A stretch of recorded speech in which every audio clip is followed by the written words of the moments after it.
Hello and welcome to the Opening the Gates July 2025 UK property market update, where I'm going to be discussing all things July market activity levels, house prices, inflation, mortgage approvals, transaction numbers, you name it, we've got it. So I'm going to jump straight in, start sharing my screen and run through the latest update. July 2025, let's scroll down and go through this. I will just need to zoom out so we can actually see it all. There we go. Perfect. Right. So for those of you who are new to the show, thank you very much for joining for the first time. Those of you who are returning, thank you as well. For those of you who've not watched before, just to run through what these figures mean on the screen from left to right. The left-hand column is comparing year on year, so July 25 versus July 24. Middle column is month on month, so July 25 versus June 25. And then the far right is July 25 compared to 6-year average. So that is every July going back to 2020. So to start with, on the market, 7.54% more properties available versus a year ago, continuing upward trend there. 0.78% up month for month and a whopping 23.32% up on the 6-year average. Stock levels continue to be at a decade plus high. There is a lot of property unsold on the market. I think the average unsold property, I'm actually going to just check my other screen. I know that I've got this in my market report. The average unsold property has been on the market for 167 days. And the average asking price of a property currently for sale is £491,700.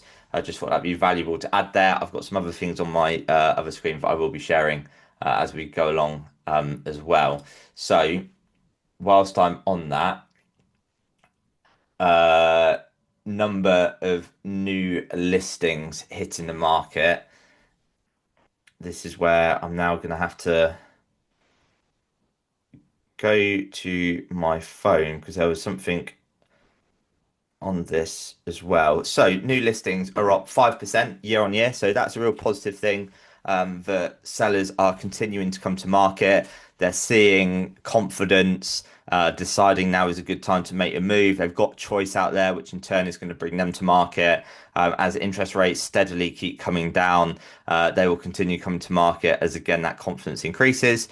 The 2-year and 5-year fixed rate is pretty much at the same level now, which I think is the first time in God, it must be 2 or 3 years, which is a positive sign.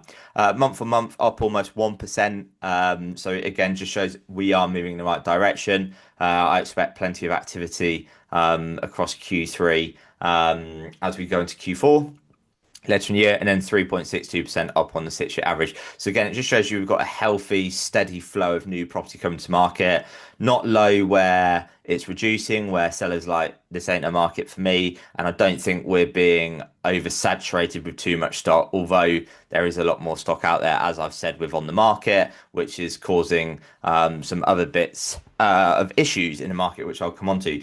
Just in terms of new listings, this was the best July for new listings since July 2020. July 2020, if we cast our minds back 5 years ago, that was the craziness of COVID and it was just going bonkers. So really, really good July result there. And that's the busiest month this year for sellers returning to the market since January, which I'll come on to in a bit as well. But that's really, really positive news in terms of seller confidence.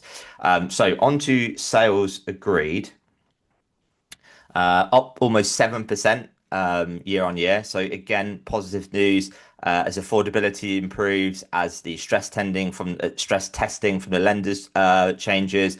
That's improving buyer confidence, more buyers coming to the market, which is great news. We're up just over 1.25% month on month. So again, a steady increase over the summer and 0.66% over the 6-year average.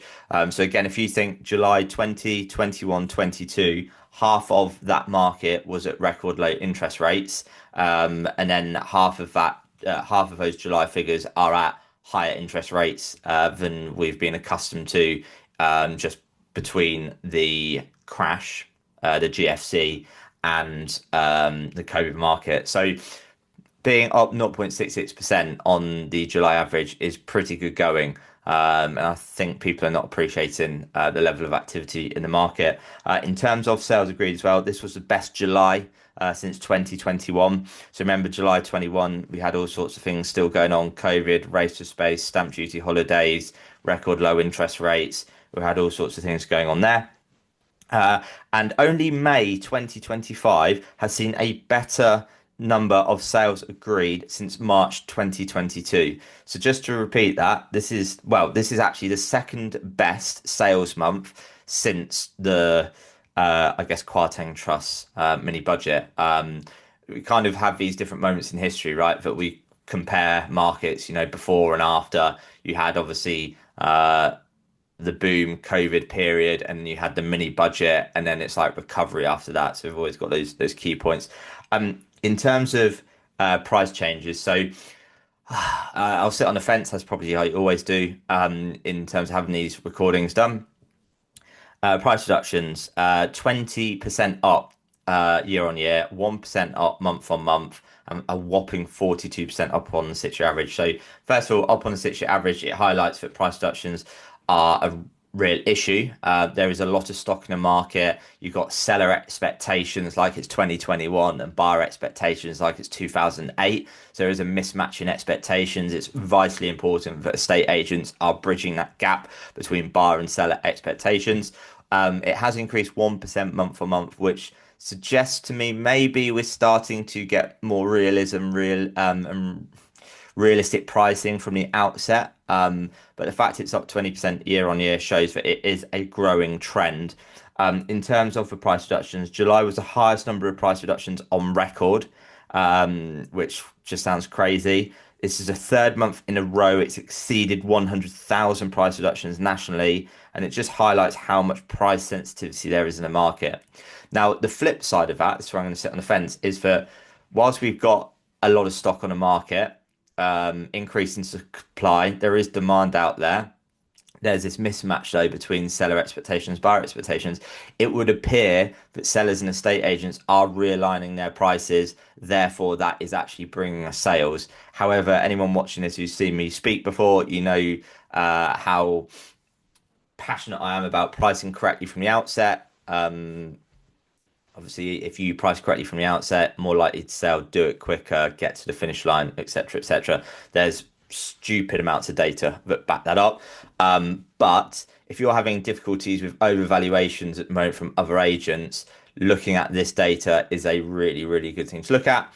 And if you want me to send through my presentation on pricing correctly that I did at a conference recently, please do let me know. I can also send over a couple of really useful Rightmove slideshows on that. So please do get in touch if you want that. Right, onto the withdrawals. 29.37% down year on year, 31.75% down month on month, and almost 14.5% down on the 6-year average. It shows that there's committed sellers in the market, which is a good thing. They're not prematurely exiting the market if they don't get the price they want. They're perhaps testing the market. If it doesn't work out, they are taking decisive action, which is good to see. Now, in terms of the withdrawal numbers, July was the lowest number of withdrawals I've seen since December 2022. So there are committed sellers out there who are wanting to make a move. They want to do business, which is a good thing.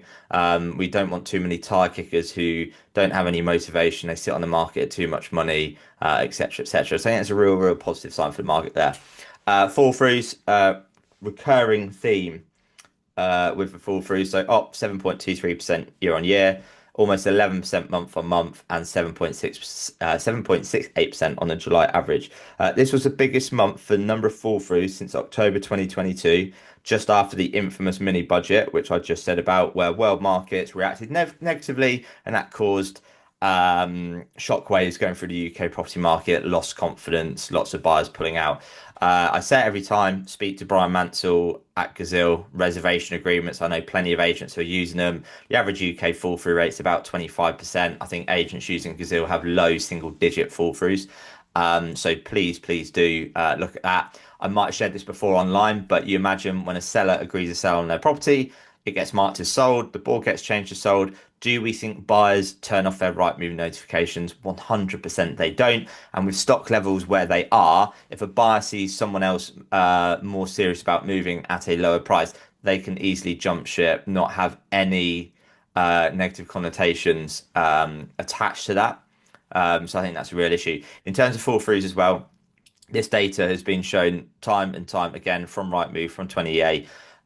Price reduced properties are more likely to fall through. I think they're almost twice as likely to fall through. So if price reductions increase, fall throughs increase. Stock levels increase, buyers have more choice, fall throughs are going to increase. The other thing as well is the longer a property takes to sell, the more likely it is to fall through as well. Now, in terms of timings, I should have this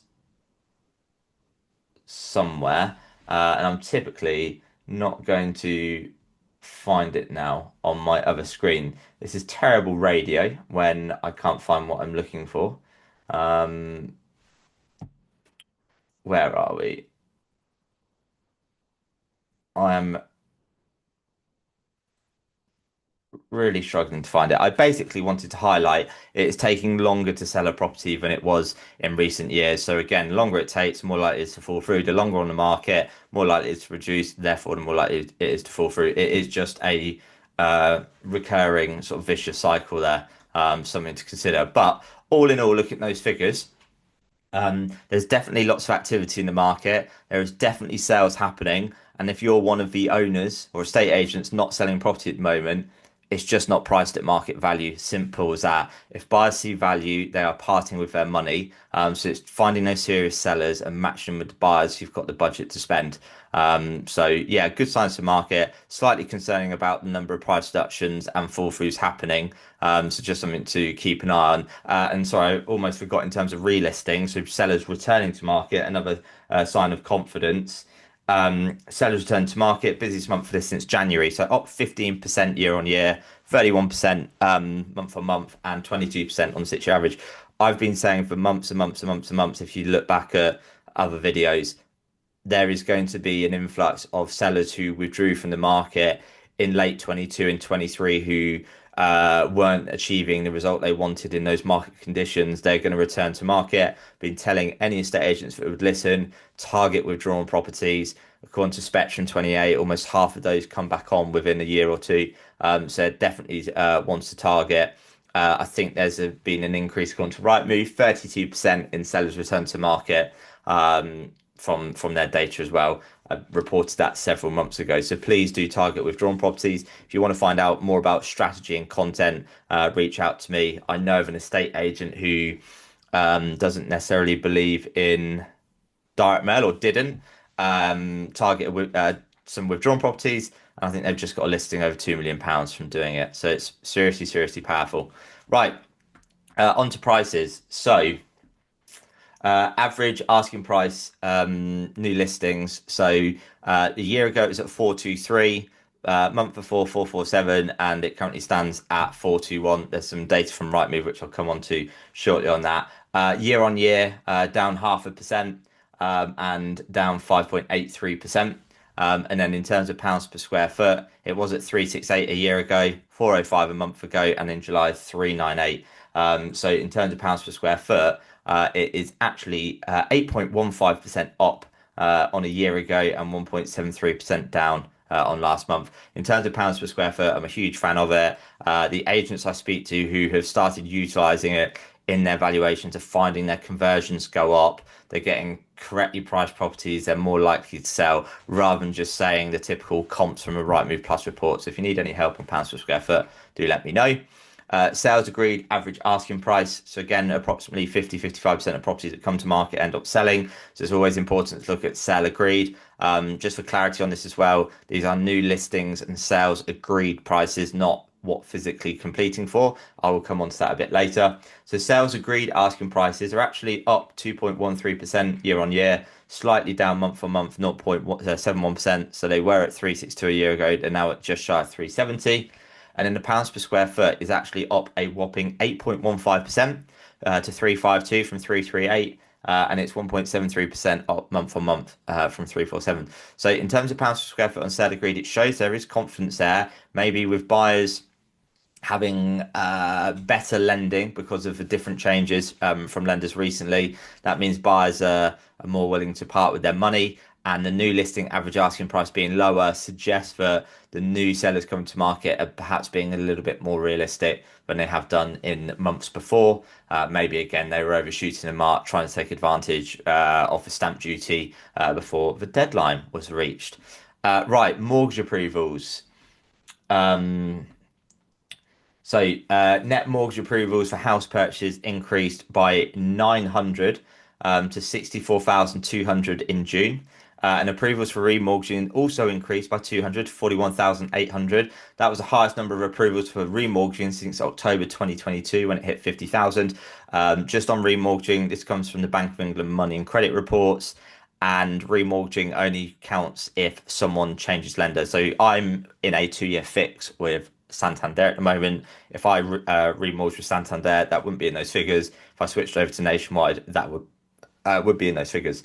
So in terms of mortgage approvals, they're up 1.9% month on month, moving in the right direction. 7% up year on year.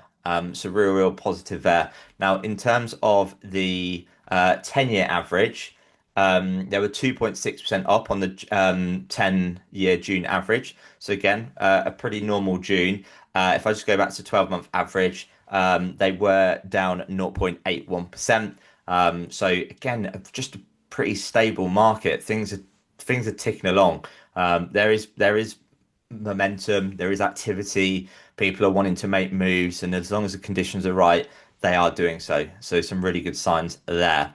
Right, onto the transaction numbers. Where are we? Right, so the financial year, and this is April to June data across the decade, we're 15% below the financial year average.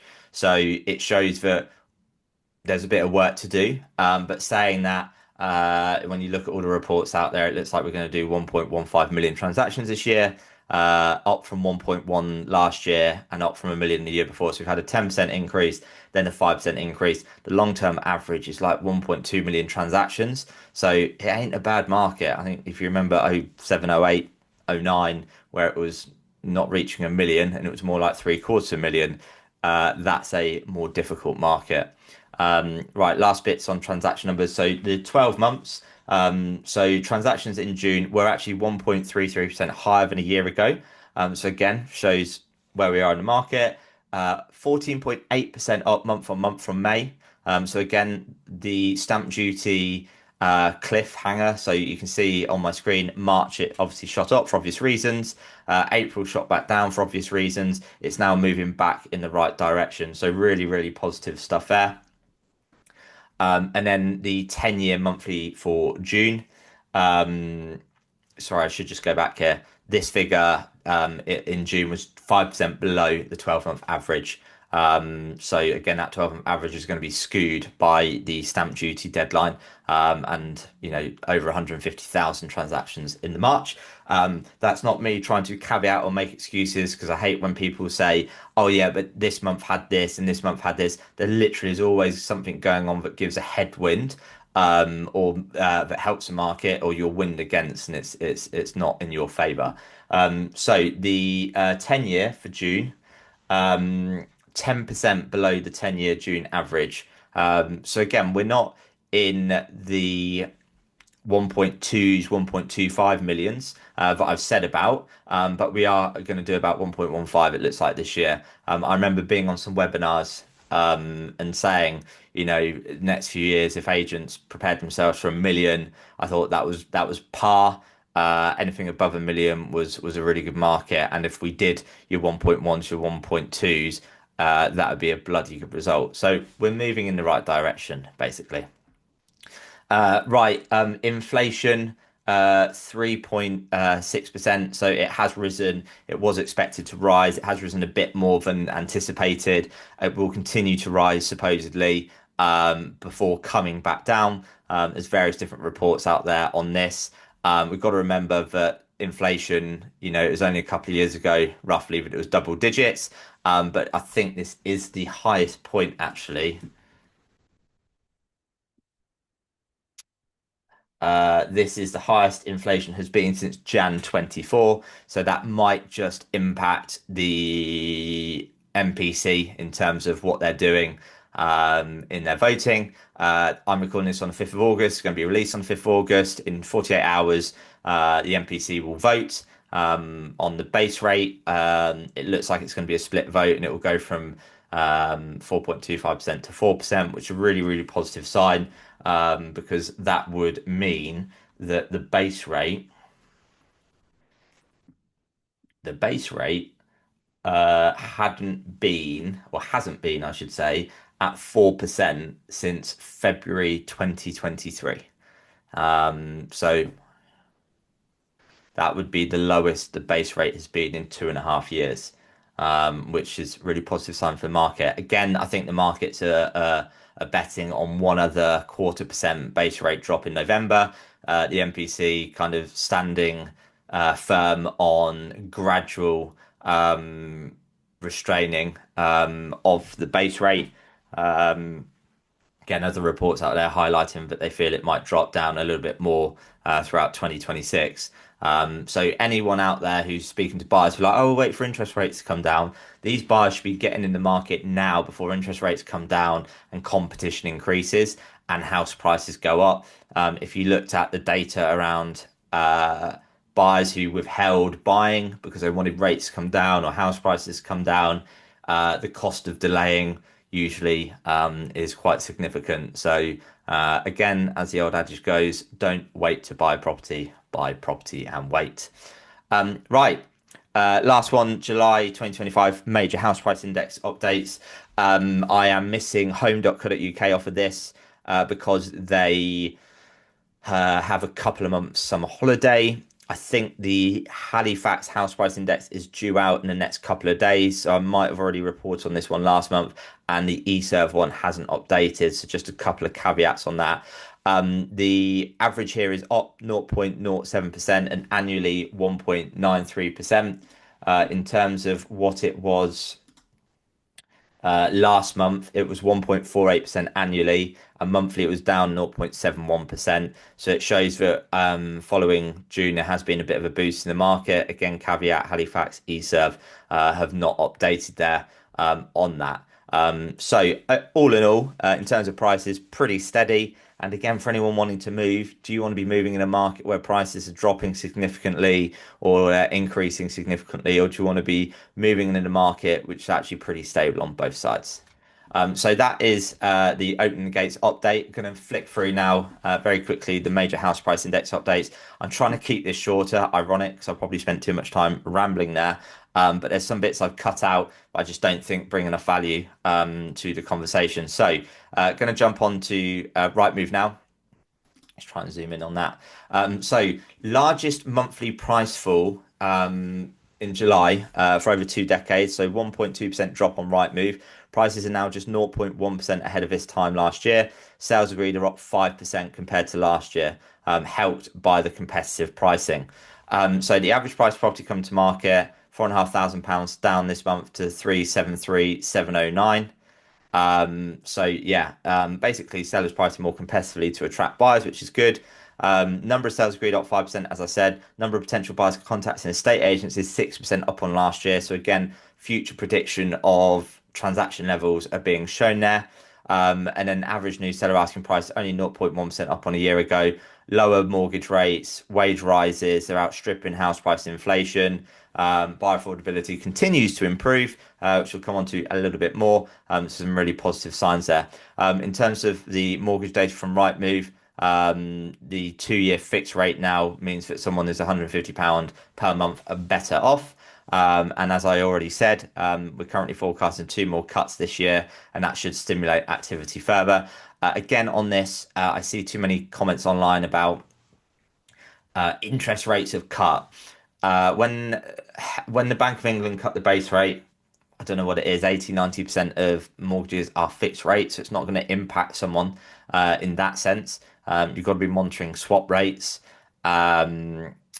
and then also it's not for buying power, affordability, um, budget is going to increase overnight, but it does stimulate activity and demand. That's definitely been seen from the other base rate cuts. So what's quite interesting, I think Rightmove, Zoopla, and Savills have all reduced their house price forecast for 2025. So Rightmove has halved it from 4% to 2%. And I think it just goes back to what we've already said. There is a higher level of seller competition, and that is limiting the price growth. And as I've already said, it's retaining its prediction of 1.15 million transactions this year. So um, I think that it's easy to look at the pricing discussions. The largest monthly price fall this July of 1.2%, largest one in 20 years, whatever it is, as a real negative. And there'll be lots of commentators jumping on that. But in actual fact, is it a really good sign that sellers and estate agents are just being more realistic? So it's positive to see. So if I scroll down here, uh, average stock per agent remains pretty steady, and average time to find a buyer, again, usually 2 months. If you think it's taking, depending on what data you look at, anywhere from 120 to 160 days to agree a sale, you're talking 200 plus. So anyone coming to market now, they're not moving really in 2025. There's only a small chance. If you've got anyone saying, "Oh, I don't want to move till 26," great, you should have already put your house on the market. So there should be definitely that happening in the marketing campaign at the moment. Right, Zoopla House Price Index. So they reported that market activity is seasonally strong for July. Demand is up 11% on a year ago, which is great news. Again, future transactions being shown there. 8% more sales agreed. I've already touched on this, but changes to mortgage affordability testing are helping to support the demand. Increased activity is not leading to faster house price inflation. So again, I've already touched on that. It's increased demand, therefore more sales, not prices. It's a bit like when a seller says, if I put a lick of paint on my house or I change the carpets, how much is that going to increase the price by? It's not going to increase the price. It's going to increase your chance of selling. There is a big difference. So more homes for sale boost choice. Again, touched on that, and it's supporting more of a buyer's market. So buyers have got a lot more choice than they have done in recent years.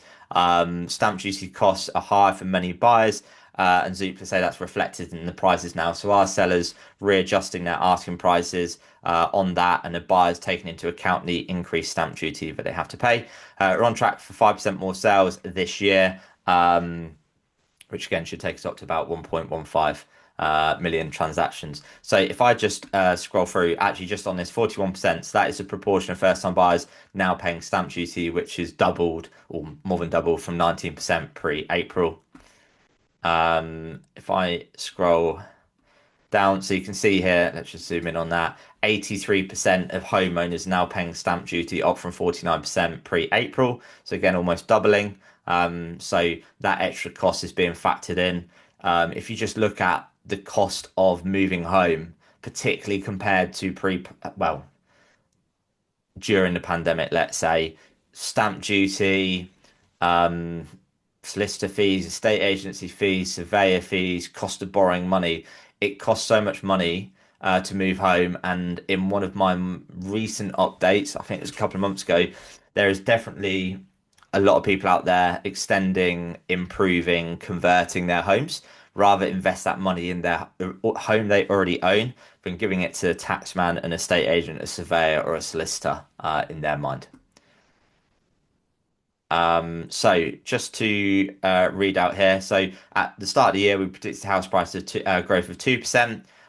They're now saying it's going to be 1% because of the greater supply of homes. Low house price inflation is not a bad thing as long as there is market confidence for people to list their homes. So house prices going down, people go, oh my God, I shouldn't move home. House prices shooting up, people are then like, oh, I don't want to enter this rat race. Little bit of growth is a good thing. It increases people's equity. It makes them more likely to move. So again, good steady market at the moment. Although I would have said this before, weirdly, when you do have major events happen, there is always some form of spike in the market. And actually, some people just sit on their hands when nothing is happening. If you want to hear more about that, I would say go listen to the podcast episode I did with David Mintz. We had a really interesting view on this, particularly when you think about the lockdown. Um, what am I trying to say here? Being eased. The market reopened in May 2020 after closing down late March 2020, and there was just incredible activity there from people being locked up for a couple of months. So it shows that major events do impact whether people stick or twist. But again, the message I'd be getting out there is, look, we're in a really, really solid market at the moment. This is a great time to be taking action. Right, onto the lenders. So Nationwide. So house price growth increased modestly in July to 2.4% from 2.1%, up 0.6% month for month. And UK house price to earning ratio at the lowest level in over a decade. So this graph on the right hand side, really, really positive news there. Again, we can see affordability is not what it was 25 years ago. That's a whole another conversation, but it's good to see that house price to earning ratios is improving. So I already touched on mortgage approvals, but I'd like to just share what Nationwide said again. So looking through the volatility generated by the end of the stamp duty holiday, activity appears to be holding up well. 64,200 mortgages for house purchases were approved in June, broadly in line with the pre-pandemic average, despite the changed interest rate environment. Again, it shows that there is some really, really good resilience in the market. So after deteriorating markedly in the wake of the pandemic, affordability keeps steadily improving. I think that's the key language there. Everyone's waiting for a mass drop in interest rates, a mass drop in house prices. It's just steady, steady, steady, steady. So we've had a period of strong income growth alongside more subdued house price growth and a modest fallback in mortgage rates. So everything's just kind of pointed in the right direction for everyone, slowly but surely, for more action to be taken. So in terms of the typical UK home, it's now 5.75 times average income. And that's well below the all-time high of 6.9 recorded in 2022. That's why we had such a bad end to 2022 and a bad 23, then the recovery of 24 and the growth of 25. So deposit constraints are being eased for potential buyers, improvement in availability of higher loan to value mortgages. Again, I've spoken about stress testing there, which is a positive for the market. And then if you look at here, whilst it has improved, unfortunately, we've got to remember where it was before. So whilst a similar like interest rate on a 5-year fix now is around 4.3% for a borrower of 25% deposit, that's still over 3 times the all-time low in autumn 21, but it's well below the highs of 5.7 reached in late 23. So again, we're in a middle ground. I keep saying that on this recording, but we're not at record lows. We're not at the heights of 22, 23 for house price earning ratio and interest rates. We're just in a pretty normal environment at the moment, which I would say get used to, touch wood, as long as there's no major black swan events that could impact that. So despite the wider economic uncertainties, I mean, we constantly have economic and political uncertainties across the globe. The underlying conditions for movers in the UK remain supportive, which is why we're seeing modest house price growth and the transaction levels we have. The other things that support that is unemployment remains low. I don't think that's talked about enough. Earnings are still rising at a healthy pace, and household balance sheets are actually really, really strong. And if borrowing costs do moderate a little bit further, as they should, with interest rates steadily dropping, could be a strong end to 25. I'd say 24 then. Strong end to 25 and a good start to 26. So if you scroll down here, you can see that the Nationwide now is at 272.5, whereas 2 years ago it was at 261, and a year ago it was around 266. So again, steady improvements there. Already touched on house price earning ratio, so you can see where the long run average is there. So slowly but surely improving. And again, you can see apart from the dip there in 22, house prices over the past decade have tended to go up. When you look at the Nationwide data, and I've tracked this back to like 1950, what you find is typically once a decade, house prices go down. The other 9 years out of 10, they tend to go up. So good data to know that. Right. Halifax. Now, again, I think I would have touched on this in the last recording I did, so apologies if I'm duplicating it. The Halifax index doesn't come out for a couple of days. So steady month on month, quarterly slightly down, annual increase of 2.5%. Really good news in terms of first time buyers returning to pre-stamp duty levels. I think that's going to be a recurring theme as rents continue to rise. There will be more and more first-time buyers in the market, and as the mortgage market improves, that's definitely going to help there as well. So Amanda Bryden, head of mortgages at Halifax, she said that the market has remained steady. Um, Resilience, again, a key standout word that we keep seeing. There was a slowdown following spring stamp duty changes, which was to be expected. You would have seen me talk about that, write about that in recent months. Mortgage approvals and transaction numbers have picked up, as I've said, and there continues to be more buyers and sellers returning to the market. Halifax, just like Nationwide, said wages are still rising, which is easing some of the pressure on affordability. With interest rates stabilising and dropping a little bit, that's giving people more confidence to plan ahead and move. We've also got lenders who have responded to new regulatory guidance by having a more flexible approach to affordability assessments. Again, I've touched on that. And great news from Halifax have already helped an additional 3,000 buyers, including 1,000 first-time buyers, access a mortgage they wouldn't have qualified before. Funnily enough, a third of those buyers are first-time buyers. That's what I keep saying. A third of the market is first-time buyers. And yeah, they're a massively untapped resource. If you want to discuss getting more out of first-time buyers for your business, please do reach out to me. And haven't really touched on it, but yeah, challenges do remain. Affordability is still stretched by I guess the last 15 years when you look at it. And I haven't touched on this particularly for those coming to the end of fixed rate deals. So you imagine somebody got a 5-year fix in 2020, and they're now looking to sell a property and borrow a few £100,000 more to upsize. That is a much more expensive mortgage, which maybe they can't afford or don't want to afford.